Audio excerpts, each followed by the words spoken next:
Good morning, fam, and congratulations on making it over the hump of Wednesday. This is Dr. Tommy Pringle coming to you again with another work week inspirational and encouraging message for today.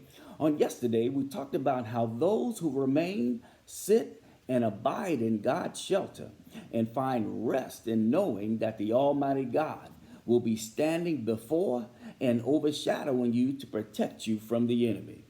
So, as you are faced with the attacks from the enemy, or become scared or unsettled about this pandemic, dwell in the shelter of God, and you will find rest and protection. Today, we're going to continue on in the book of Psalms in chapter 91, and we're going to cover verses 2 and 3, where it reads, I will say to the Lord, my refuge and my fortress, my God in whom I trust. For he will deliver you from the snare of the fowler and from the deadly pestilence. So put yourself in place of the psalmist and make it personal and say, I will say to the Lord, my refuge. In understanding that refuge means a high place, a fortress, protection, a stronghold, and a place of retreat and escape. The Lord is a fortress in that he is strong because he has all power. He is in a high place because his home is in the heavenlies.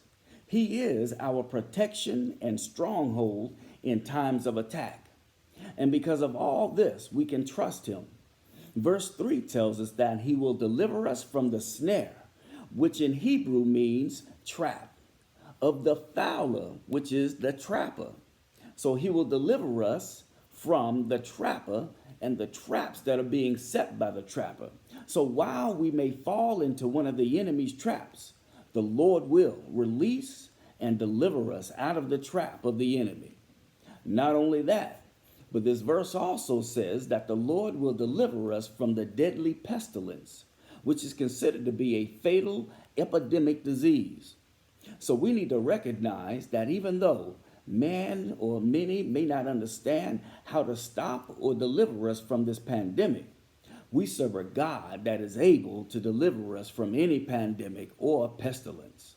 Allow this message to marinate in your spirit today as God continues to shape and mold you into the Christian that he calls you to be. I love you with the love of the Lord. Be blessed this week.